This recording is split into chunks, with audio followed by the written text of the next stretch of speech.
जियान बहुत घबरा गया था और बार बार वो यही सोच रहा था कि उसकी बहन अचानक से कहाँ चली गई। हर कमरे में ढूंढने के बावजूद भी उसकी बहन कहीं नहीं मिली। जियान अपनी बहन को ढूंढने के लिए बाहर निकल गया। आसपास सारे पड़ोसियों से उसने पूछा।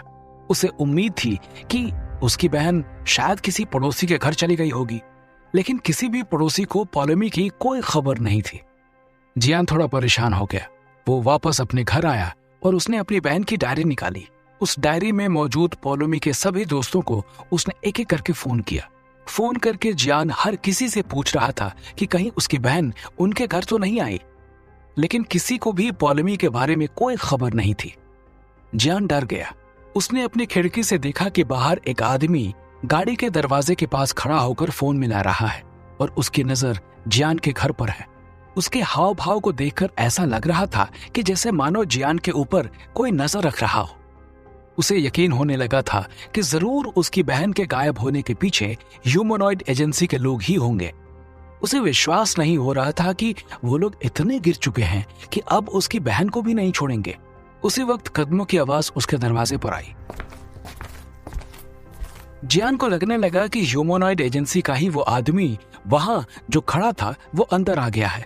जियान ने बड़े हल्के कदमों के साथ दरवाजे के बाहर देखना शुरू किया। उसने अपने हाथ में एक डंडा भी ले लिया ताकि वो जरूरत आने पर उस पर वार कर सके।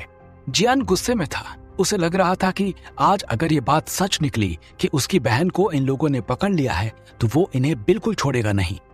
उसने देखा कि दरवाजे पे कोई और नहीं बल्कि पॉलोमी ही खड़ी है।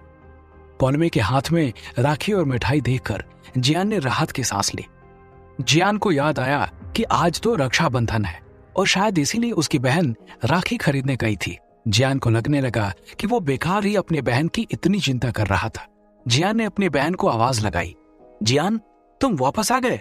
जियान की बहन उसे वापस देखकर बहुत खुश हो गई।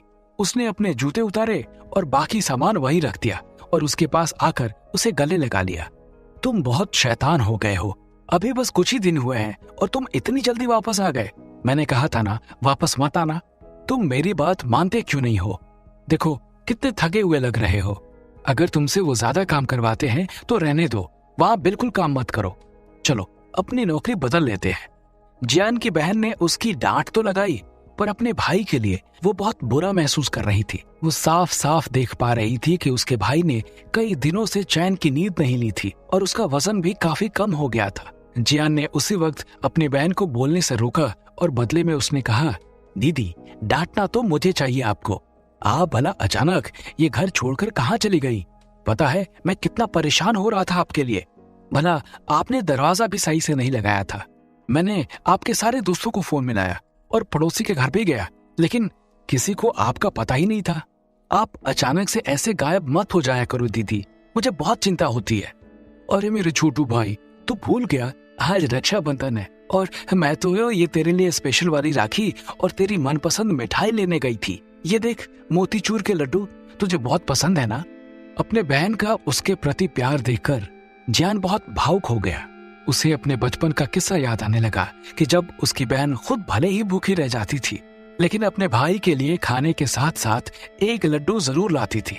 उनका परिवार भले ही गरीब था, लेकिन अपने भाई को खुशी देने के लिए पौलमी हर सुबह 5 बजे उठकर पास वाले मंदिर से लड्डू का प्रसाद लाती थी और अपने भाई को देने के बाद ही स्कूल के लिए जाती थी। बचपन से लेकर आज तक उसकी बहन ने उसकी हर फरमाइश पूरी की है। यही सोचकर जियान की आंखों में आंसू आ गए। मुझे माफ करना दीदी। ये बोलते ही जियान अपनी बहन के गले लग गया। उसकी बहन ये देखकर थोड़ा चौंक गई और उसकी तरफ मुस्कुराई और बोली, अरे अपनी दीदी से माफी क्यों मांग रहे हो? माफी तो मुझे ही मांगनी चाहिए क्योंकि आपका ये छोटा भाई बिल्कुल नालायक है। मैंने सिर्फ और सिर्फ आपको दुख और तकलीफ ही दिए हैं। बोलते बोलते जियान की आंखों में आंसू आ गए। नहीं नहीं मेरे भाई, ऐसा नहीं कहते। भला अपने छोटे भाई की परवरिश करना कोई दुख तकलीफ सहना होता है? मैंने तुम्हें बड़ा किया है और मैं जानती हूँ कि तुम बहुत होशियार और अच्छे इंसान हो। मुझे तुम पर गर्व है। उसकी बहन ने भी अपने भाई को कसकर गले लगाया। जियान की बहन ने आज तक कभी भी अपने चेहरे पर कोई मेकअप नहीं लगाया था, लेकिन फिर भी जियान को अपनी बहन का चेहरा सबसे खूबसूरत लगता था। वैसे दीदी एक बात बोलूं, आपकी उम्र हो गई है, अब शादी कर लो जल्दी, ताकि मुझे जल्दी से एक अच्छे जीजा जी मिल जाए। जियान मजाक में अपनी बहन को चिढ़ाना शुरू करता है। बदमाश, तेरी पिटाई होनी चाहिए, ये दोबारा मत बोलना। क्यों नहीं दीदी, आप 30 साल की हो गई हैं, आपका तो अभी तक कोई बॉयफ्रेंड भी नहीं रहा है। तो फिर बोला, अरे दीदी बस शादी करने के लिए तो बोल रहा हूँ। आप तो ऐसे देख रही हो जैसे मैं आपको सूली पर चढ़ने के लिए बोल रहा हूँ। दोनों भाई बहनों के बीच की बातचीत आगे चल रही थी कि अचानक रितिका अंदर आ जाती है। वो देखती है कि जियान भाग रहा है और उसके पीछे उसकी बहन डंडा लेकर दौड़ रही है। दोनों भाई बहन ने कभी ये नहीं सोचा था कि कोई बाहर का व्यक्ति उनकी ऐसी लड़ाई देखेगा। जैसे उनकी नजर रितिका पर पड़ी तो वो लोग एकदम से डर गए और वहीं रुक गए। जियान की बहन पॉलमी ने एकदम से अपने हाथों से डंडा फेंक दिया और रितिका की तरफ बढ़ते हुए बोली, आइए रितिका जी, आपका स्वागत है। वो हम भाई बहन बस थोड़ी कसरत कर रहे थे। जियान ने भी शर्मा कर रितिका की तरफ मुस्कान भरी। भागते भागते उसका पैंट नीचे गिर गया था और वो धीरे धीरे बस उसे ही ऊपर ला रहा था। ये बोलते ही दोनों हंसने लगी और जियान ने अपना पैंट ऊपर कर लिया। रितिका बार बार जियान की तरफ देखकर हंसी जा रही थी, लेकिन कुछ ही देर में रितिका का हंसता हुआ चेहरा गंभीर हो गया और उसने जियान की तरफ देखकर बोला, जियान जरा इधर आना, कुछ बात करनी है। रितिका ने अपनी जेब से एक फोन निकाला और बोला, तुम्हारी बहन का फोन हमारी एविडेंस टीम से टूट गया था, तो उस नुकसान की हमारी तरफ से ये भरपाई है। जियान ने फोन को देखा और उसे लगा कि उसकी बहन का फोन तो बहुत पुराना था, मुश्किल से ही 5-6 हजार के आसपास का होगा, और ये फोन जो रितिका उसकी बहन को दे रही है काफी महंगा है। जब रितिका ने उसकी बहन पॉलमी के लिए नया फोन दिखाया तो उसे एक पल भी विश्वास नहीं हुआ कि ये लोग सचमुच अपने किए हुए नुकसान की भरपाई कर रहे हैं। उसे लगा कि ये भी इनके पीछे छुपा कोई राज है, लेकिन दूसरी तरफ उसे रितिका पर भरोसा भी था, क्योंकि उसे याद आ रहा था कि जिस वक्त बाकी सारे लोग उसके ऊपर प्रयोग कर रहे थे, उसको अपने जैसा म्यूटेंट बनाना चाह रहे थे, उस वक्त सिर्फ एक ही लड़की थी जो उसके लिए उदास थी, और वो थी रितिका। उसे ये लगने लगा कि शायद रितिका ने खुद अपने पैसों से उसकी बहन पॉलमी के लिए फोन खरीदा है। रितिका ने जियान को फोन दिखाया और उसकी बहन पॉलमी को दे दिया। पॉलमी वो फोन देखकर थोड़ी हैरान हो गई और उसने कहा, नहीं नहीं रितिका जी, मैं इतना महंगा फोन कैसे ले सकती हूँ, इसे आप जियान को ही दे दीजिए। रितिका ने जियान की तरफ देखा। जियान ने अपनी बहन से बोला, अरे दीदी, ये तो आपके लिए था। और आप तुरंत पॉलमी ने इशारा करके जियान को चुप कराया और बोली, तू बहस मत कर, तेरा फोन बहुत पुराना हो गया है, इसे ले ले, तेरे काम आएगा। और इधर आ, मेरे पास ज्यादा समय नहीं है, राखी बंधवा ले। जियान चुपचाप अपनी बहन के पास चला गया। उसकी बहन अपने किचन से एक थाली लाई, उसमें तिलक और मिठाई रखी थी। अपने भाई को बड़े प्रेम से उसने तिलक लगाया और फिर उसकी कलाई में राखी बांधी। दोनों भाई बहन ने एक दूसरे को मिठाई खिलाई और हंसने लगे। दोनों के बीच का ये प्रेम देखकर रितिका को बड़ा एक अजीब एहसास होने लगा। उसे जिंदगी में पहली बार अपने परिवार की कमी नजर आने लगी। जियान ने अपनी बहन से बोला, दीदी, मेरी इच्छा आज पूरी करोगी? हाँ, तू जो बोल। अगर मेरी बस में होगा तो मैं जरूर पूरी करूंगी। मैं तो चाहता हूं कि ये फोन आप रखें और अब आप इसके ऊपर कोई बहस नहीं करेंगी।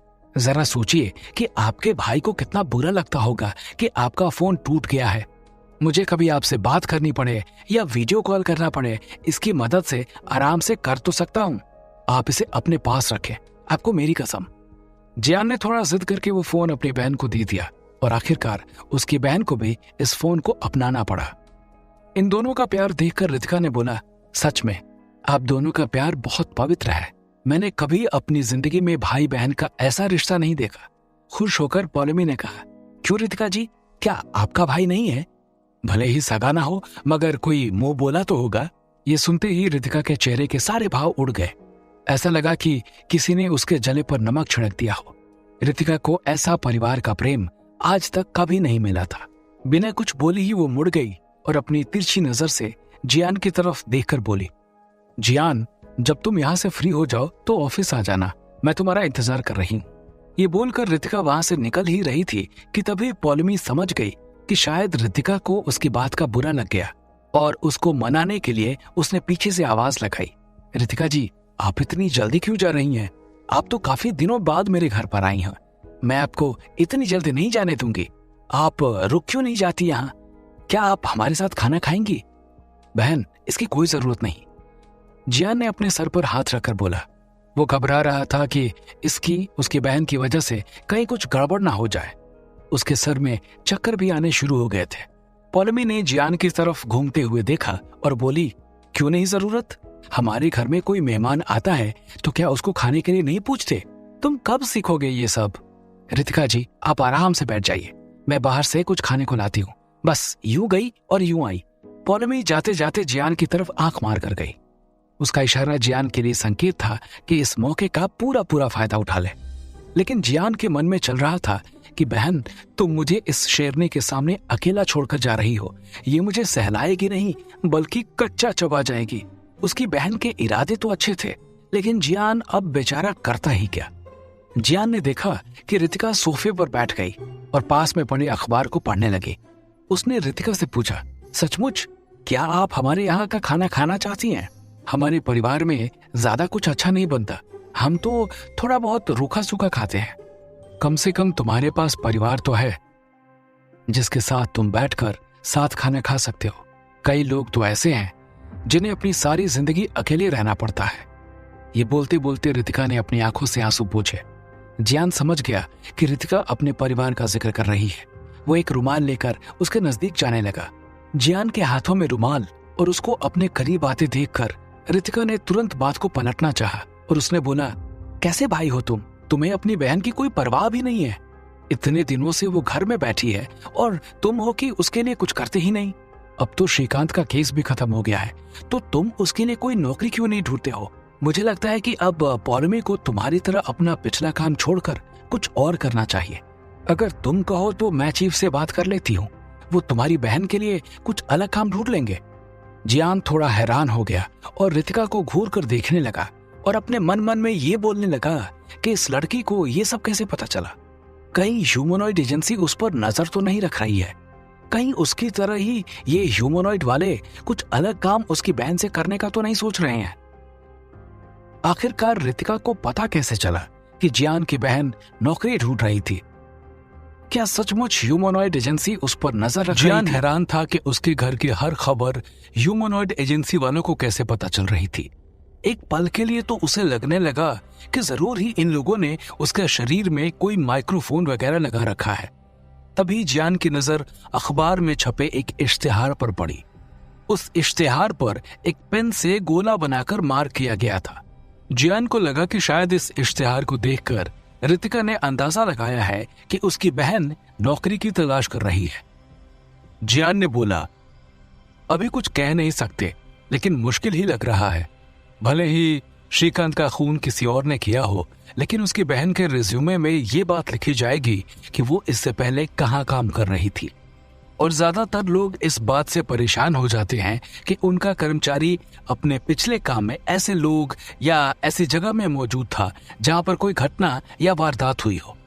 उसे समझ नहीं आ रहा था कि अब वो अपनी बहन के लिए क्या कर सकता है। रितिका ने जियान की खामोशी देखकर बोला, मुझे लगता है कि उसे अब किसी और ही प्रोफेशन में काम करना चाहिए। तुम्हारी बहन दिखने में भी अच्छी है, मेरा सुझाव होगा कि उसको मॉडलिंग करनी चाहिए। जियान ने रितिका की बात पर ज्यादा ध्यान नहीं दिया और वो वापस रिमोट से चैनल चेंज करने लगा। उसने पलटकर देखा तो रितिका उसके जवाब का इंतजार कर रही थी। भूल जाओ, ये पूरी की पूरी एंटरटेनमेंट इंडस्ट्री बर्बाद है। मैं किसी पर भरोसा नहीं कर सकता। शायद तुम्हें यह लग रहा है कि मॉडल बनना बड़ा आसान है। रितिका ने अखबार की खबर को जियान को दिखाया और बोली, दूसरों का तो पता नहीं, लेकिन मैं शायद इस पर विश्वास कर सकूं। अच्छा? जियान रितिका की उंगली की तरफ देखने लगा और अखबार के इश्तिहार को अच्छे से पढ़ने लगा। अखबार की सबसे पहली पेज पर इसके बारे में सबसे बड़ा इश्तिहार छपा था। किसी ने चेस मॉडल कंपनी को बहुत सस्ते में खरीद लिया था और वहां कोई नया बॉस आ गया है, इसीलिए ये लोग नए मॉडलों को लेकर आ रहे हैं। जियान ये सोचने लगा कि रितिका की पहुंच काफी ऊंचे लोगों में है, शायद वो उसकी बहन को नौकरी दिलवाने में मदद कर सके। मतलब चेस मॉडल कंपनी को किसी ने खरीद लिया है। जियान को याद आ रहा था कि ये वही कंपनी है जहां पर भावना काम करती थी और अब इसको किसी और ने खरीद लिया है। रितिका ने जियान के हैरान चेहरे को देखकर बताया, अब उसकी बॉस भावना बन गई है। पिछली बार तुमने उसकी मदद की थी, उसका नाम इस केस से निकलवाने में। अब वो तुम्हारी मदद कर सकती है तुम्हारी बहन को नौकरी दिलवाने में। जियान थोड़ा हैरान हो गया। वो सोचने लगा कि ये भावना यहां से गई नहीं बल्कि अपनी ही कंपनी को खरीद लिया। साथ ही साथ वो रितिका के सुझाव पर भी सोचने लगा। उसका सुझाव उसे इतना बुरा नहीं लग रहा था, लेकिन सबसे ज्यादा जियान तो इस बात से हैरान था कि रितिका उसकी बहन के बारे में सोच रही थी। उसे परवाह थी उसके बहन की नौकरी लगे और वो जल्द से जल्द काम करना शुरू करे। रितिका जी, वैसे अचानक आप मेरे परिवार की ज्यादा चिंता नहीं कर रही? रितिका का चेहरा एकदम उतर गया और कुछ देर सोचने के बाद उसने बोला, मुझे डर है कि कहीं तुम्हारा परिवार बेरोजगार और बेघर ना हो जाए। अगर तुम भागना चाहते हो तो तुम जरूर भागोगे, लेकिन जब तुम्हें पता होगा कि कोई तुम्हारे बहन पर भी नजर रख रहा है तो तुम उसे छोड़कर भाग नहीं सकते, है ना? सही कहा ना? रितिका की बात सुनकर जियान बिल्कुल हैरान हो गया। उसे समझ नहीं आया कि अब वो क्या बोले। वो सोचने लगा कि ये रितिका की सबसे घटिया चाल थी उसकी बहन को इस्तेमाल करना ताकि वो उसे डरा सके, लेकिन साथ साथ वो ये भी सोच रहा था कि रितिका की बात कुछ हद तक सही भी थी, क्योंकि उसके घर की स्थिति बहुत खराब थी। अगर बहुत जल्द उसकी बहन को कहीं काम नहीं मिला तो ना जाने उसके ऊपर और नई आफत क्या आ जाए। वैसे भी जियान अपनी बहन को हर वक्त सड़ी हुई सब्जियां खाते हुए नहीं देख सकता था। इसी वक्त पौलमी अपने साथ सब्जियां लेकर वापस आ गई। उसने देखा उसका भाई और रितिका हंसते हुए बातें कर रहे थे। उसके मन में अब और इच्छाएं जागने लगी और वो ऊपर वाले का धन्यवाद करने लगी कि आखिर उसका छोटा भाई अब बड़ा हो गया है। आप दोनों अपने हाथ धो लो, मैं किचन में इसे पका कर आती हूँ। एक मिनट दीदी, जरा रुकना, मुझे तुम्हें कुछ बताना था। जियान ने अपनी बहन को मॉडल कंपनी के बारे में सब बताया और वो चाहता था कि वो पौलमी को भावना से जल्द मिलवाए। तुरंत पौलमी ने अपना सिर हिलाकर मना किया। नहीं, मैं ऐसा नहीं कर सकती हूँ। क्या हुआ दीदी? इसमें क्या गलत है? मैं वहां की बॉस को जानता हूँ, वो तुम्हारा ख्याल भी रखेगी। जियान ने सोचा कि शायद उसकी बहन को उनके ऊपर विश्वास थोड़ा कम है। उसे शायद खुद पर यकीन न हो रहा हो कि वो ये काम कर पाएगी भी या नहीं। उसे मनाने के लिए उसने ये भी कह दिया, मैंने वहां पर मौजूद मॉडल्स को पहले भी देखा है, उनमें आधी से ज्यादा तो तुम्हारे सामने पानी कम चाय है और आधी कभी अपने सपने में भी तुमसे मुकाबला नहीं कर सकती। तुमसे ज्यादा खूबसूरत वहां कोई नहीं हो सकता। ये क्या बोल रहे हो तुम? चुप हो जाओ, मेहमान है यहाँ पर। पौलमी शर्माने लगी। जियान ने रितिका की तरफ देखा और उसकी तरफ एक इशारा किया। बिल्कुल सही पौलमी, तुम्हारा भाई बिल्कुल सही कह रहा है। तुम्हारे लिए वो जगह और काम सबसे सही होगा। पौलमी हमेशा से बहुत ही ईमानदार और बिल्कुल सीधी साधी एक साधारण लड़की की तरह ही रही है। उसने आज तक सिर्फ दूसरों के घर पर खाना खाया और बुजुर्गों के लिए काम किया है, भला वो अपनी तारीफ कैसे सुन सकती थी? मुझे डर लग रहा था कि मैं तुम्हें शर्मिंदा कर दूंगी और पड़ोस वाले भी हंसने लगेंगे हमारे ऊपर। ये बोलते हुए पौलमी ने उनकी उंगली से टीवी के चलते हुए प्रोग्राम पर इशारा किया। जियान ने अपनी बहन के इशारे को देखा और उसकी नजर एक प्रोग्राम पर पड़ी। उसे देखकर तो वो भी शर्मा गया। वह हैरान था कि टीवी के एक शो में ऐसे ही मॉडल चल रही थी और उनके पहनावे के कपड़े भी बहुत छोटे नजर आ रहे थे। जियान ने तुरंत अपनी बहन को समझाया कि जो वो टीवी पर देख रही है वो एक स्विम सूट शो है, लेकिन जहां वो काम करेगी वहां उसे ऐसे कपड़े पहनने की बिल्कुल जरूरत नहीं है। हर मॉडल अलग कपड़े पहनती है काम के हिसाब से। मैगजीन पर अगर छपता है तो उसमें भी अलग कपड़े उसे दिए जाते हैं। पौलमी ये सुनकर अब काफी खुश हो गई और वो इस बात से और भी खुश थी कि उसे इस काम के साथ साथ उसे अच्छे पैसे भी मिलेंगे। और काम भी ऐसा है कि उसको बस फोटो खिंचवानी है और उसकी फोटो पर उसे पैसे मिलेंगे। काम करने के पीछे पौलमी का एक मकसद ये भी था कि वो चाहती थी कि जल्दी से जल्दी वो पैसे बचाना शुरू करे ताकि अपने भाई की शादी में उसका इस्तेमाल कर सके। रितिका और जियान समझ नहीं पा रहे थे कि पौलमी का जवाब होगा क्या। जियान और उसकी बहन का रिश्ता भी बहुत खास था। दोनों एक दूसरे के लिए हमेशा कुछ न कुछ करते रहते थे। एक तरफ जहां पौलमी अपने भाई की शादी के पैसों की जुगाड़ करने के लिए नौकरी का सोच रही थी, तो दूसरी तरफ जियान अपनी बहन को अच्छा काम और सम्मान दिलाने के लिए सोच रहा था। रितिका और जियान दोनों मिलकर पौलमी को समझाने की कोशिश करने लगे। उन्हें उम्मीद थी कि पौलमी उनकी बात मान जाएगी। बड़ी मुश्किल से पौलमी कहती है, मैं इसके बारे में सोचकर बताऊंगी, अभी फिलहाल मैं खाना पका लेती हूँ। जियान अपनी बहन को किचन में जाते हुए देखता है और जितना वो अपनी बहन को जानता है वो समझ जाता है कि ये मामला अभी खत्म नहीं हुआ है। जियान के चेहरे पर एक मुस्कान नजर आती है और वो मुस्कुराते हुए रितिका की तरफ देखता है और मजाकिया अंदाज में बोलता है, वैसे सिर्फ ये मोबाइल देने आप आई थी या मेरे बिना आप रह नहीं पाई? तो वैसे तो मैं जानता हूँ कि मैं बहुत ही सुंदर इंसान हूँ, लेकिन हमारी टीम लीडर रितिका जी भी मुझ पर मरती हैं, ये मैं नहीं जानता था। जियान काफी अच्छे मूड में हो गया था। उसे इस बात की अब चिंता नहीं थी कि रितिका उसे क्या बोलेगी। उसके अंदर एक अजीब सी मस्ती छा रही थी। उसे कोई डर नहीं था कि भले ही रितिका उसे थप्पड़ भी मार दे, लेकिन उसे तो आज रितिका को छेड़ना ही था। रितिका उसका जवाब देती है, मुझे पता चला कि तुम्हारे चेहरे से ज्यादा तुम्हारा दिमाग तेज है। ऑफिस में सबको लगने लगा है कि तुम लीडर बन गए हो। एक केस के तुमने सॉल्व कर दिया, सबको लगने लगा है कि तुम सबसे बड़े हो गए हो। तुम्हारी दीदी को भी शायद ये लगने लगा, इसीलिए उसे शर्म आ रही थी कि कहीं तुम्हारा नाम ना खराब हो जाए। मुझे तो लगता है कि मुझे लारा जी से बोलकर तुम्हें आगे की दवाई देने से मना करना चाहिए। दवाइयों का इतना असर है कि तुम सबकी नजर में हीरो बन गए हो। जियान अपने मन में धीरे आवाज में बोलता है, मैं तो बस तुम्हारा हीरो बनना चाहता हूँ। कुछ कहा? नहीं। जियान समझ नहीं पा रहा था कि उसके और रितिका के बीच में क्या चल रहा है। बस वो इतना जानता था कि रितिका को पटाना तो पहाड़ काटने के बराबर है। कुछ दिनों में ही जियान ने ह्यूमनॉइड के काम के तरीकों को बहुत अच्छी तरह पहचान लिया था। बार बार आने जाने से उसे समझ आने लगा था कि आखिर में यहाँ काम होता कैसे है। बाकी कर्मचारियों से ज्यादा जियान काम कर रहा था। उसने ऑफिस के सारे छोटे मोटे काम करना शुरू कर दिया, जैसे सफाई करना, चाय बनाकर सबको बांटना, और जियान का ये रूप सबको अच्छा लग रहा था और सब लोग उसकी मेहनत को देख पा रहे थे। एक दिन रितिका एक मेडिकल रिपोर्ट लिख रही थी कि शहर के अंदर एक जोड़ा है जो अपने डाइवोर्स को लेकर लड़ाई कर रहा है। इस मामले ने रितिका के सर में दर्द कर दिया था। वो परेशान थी और उसी वक्त जियान उसके लिए गर्मा गर्म कॉफी लेकर आया। टीम लीडर, ये आपके लिए आपके सबसे मनपसंद कॉफी हाजिर है। इसे पिएंगी तो आपका दिमाग ताजा हो जाएगा। ठीक है, इधर रख दो, रितिका ने तुरंत बोला और एकदम से अपना सर ऊपर किया। जियान समझ गया कि रितिका के सर में शायद दर्द हो रहा है, तो वो उसके पास गया और अपना हाथ उसके सर पर रखने लगा। रुको, क्या कर रहे हो? रितिका थोड़ी घबरा कर बोली।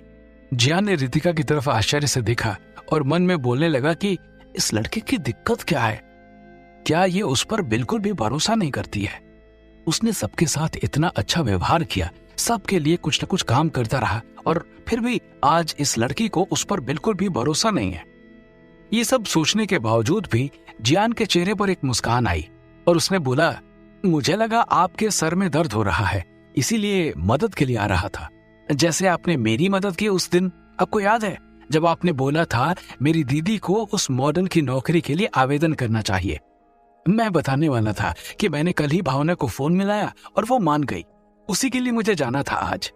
रितिका समझ गई जियान को छुट्टी के लिए उसकी मदद चाहिए थी। उसने कहा, अच्छा तो तुम मेरे से पूछ रहे हो कैसे छुट्टी ले सकते हैं? ठीक है, कोई नहीं, अपनी एक एप्लीकेशन लिख दो और मुझे दे दो और फिर तुम जा सकते हो।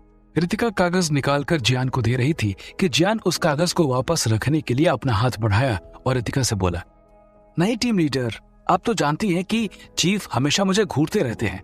पता नहीं उन्हें ऐसा क्यों लगता है कि मैं कुछ काम नहीं करता। एक तो मेरी तनख्वाह भी ज्यादा अच्छी नहीं है और ऊपर से अगर उन्हें पता चला कि मैंने छुट्टी के लिए एप्लीकेशन लिखी है तो वो मेरी जान ही ले लेंगे। तो क्या तुम चाहते हो कि मैं तुम्हारे लिए झूठ बोलूं? रितिका आश्चर्य के साथ जियान से सवाल करती है। आप तो सब जानती है रितिका जी, चीफ मेरा नाम सुनकर ही परेशान हो जाते हैं, इसीलिए अगर आप कुछ मेरी मदद कर दें तो। जियान रितिका से दरख्वास्त कर रहा था, लेकिन रितिका को ये बात मंजूर नहीं हुई और उसने कहा, नहीं, बिल्कुल नहीं, चीफ बहुत समझदार हैं, भला मैं उनसे झूठ कैसे बोल सकती हूँ? वो 2 मिनट में मेरा झूठ पकड़ लेंगे। नहीं नहीं रितिका जी, ऐसा कुछ नहीं होगा। अगर कोई मेरे बारे में पूछे तो बस आप इतना बोल दीजिएगा कि कुछ इमरजेंसी की वजह से मुझे बाहर जाना पड़ा, लेकिन मैं बस वापस आ ही रहा हूँ। मैं अपनी दीदी को वहां ले जाकर तुरंत यहीं पर आऊंगा, तो बस उसी दौरान के लिए थोड़ी देर आपको मेरे लिए ये बोलना है। रितिका ने उसकी बात पर ध्यान नहीं दिया और वापस अपनी रिपोर्ट पर लिखने लगी। जियान सोचने लगा कि क्या रितिका उसकी बात मान जाएगी या उसे किसी और तरीके से उसे समझाना पड़ेगा। क्या रितिका जियान की बात मान जाएगी? जियान ने दूसरा तरीका क्या सोच रखा था जिससे वो रितिका से अपनी बात मनवाएगा? ये सब जानने के लिए सुनते रहिए विचित्र वर्ल्ड, सिर्फ पॉकेट एफएम पर।